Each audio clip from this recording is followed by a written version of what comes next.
The tensions are rising over the potential for a direct confrontation between the NATO military alliance and Russia. Recent statements that have been put forth by Poland, France and Lithuania suggest that NATO troops are already present in the Ukrainian war theatre, which of course points towards a dangerous escalation.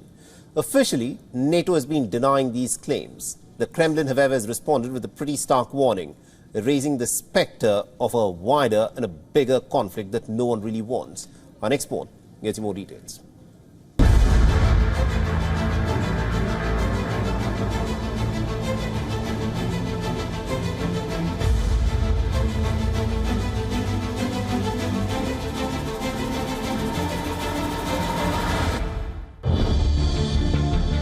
The shadow of a protracted Ukraine war is igniting regional fears of a NATO-Russia confrontation.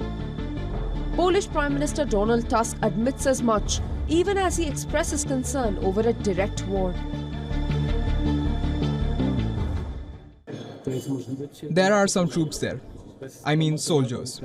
There are some soldiers there. Observers, engineers, they're helping them out.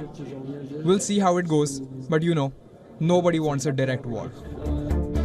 The Kremlin is unequivocal in its warnings, stating that any deployment of NATO forces within Ukraine's borders will be seen as a direct threat to Russia's national security. Tensions have been further heightened by Russia cautioning France that any troops to Ukraine will be considered legitimate targets. Macron has more than once insisted that he has no objections on deploying French boots in Ukraine. Lithuania too has joined the chorus. It says it is prepared to send its soldiers on a training mission to Ukraine. The NATO leadership, along with US and UK, has strongly spoken out against any deployment of troops in Ukraine, as it will bring the alliance in direct conflict with Moscow. The situation is fraught with danger.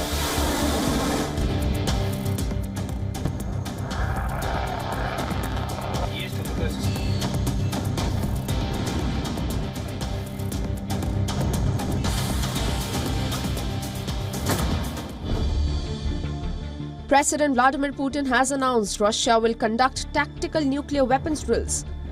Moscow calls the move a direct response to NATO's potential troop deployment, signaling the gravity of the threat perceived by Russia.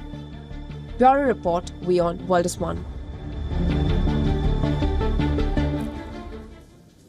All right, now to give us more perspective in terms of how these developments are in fact viewed by Russia, we're being joined by Ms. Tatyana Kulakevich. She's an associate professor at the School of Interdisciplinary Global Studies at the University of Florida. Ma'am, thank you very much indeed for joining us here on this broadcast on WION. And let's in fact start off by this statement that was put out by the Polish Prime Minister Donald Tusk, where he admitted in as many words that NATO troops are operating on the battlefield in Ukraine. How do you see this would be perceived by Moscow? Hi, nice to be here. Thank you for having me. Well, as I see it, it is not a new development. We have been hearing about potential presence of NATO representatives, let's say, since last year in April 2023. This current announcement was made actually in March. We are in May right now, and President of Czech Republic, Petr Pavel, clarified that this NATO representatives that may be or are located Ms. in Kulakevich, Ukraine. if I could just interject there, these are not just NATO representatives, so to speak. Donald Tusk was pretty categorical. He said NATO troops are on the battlefield in Ukraine. Later he went on to state that they are perhaps advisors, engineers and other instructors, but he mentioned NATO troops. So how does this impact the Russian perspective on this war? Yes, so NATO troops, but these are not not in combat, but as you yourself mentioned, they are engineers and they are helping in training, so they are not in combat. And that's perceived by Russia, as it's always perceived by Russia, as a tool for propaganda. Informational warfare is called warfare for a reason, because it works, and the reaction from Russia is expected. started. They are threatening with retaliations every time. And as we're hearing about the nukes, tactical nuclear weapons, this has been an ongoing conversation for the past 2 years. So I would not be surprised or worried too much, because again, NATO troops discussion is not new. All right.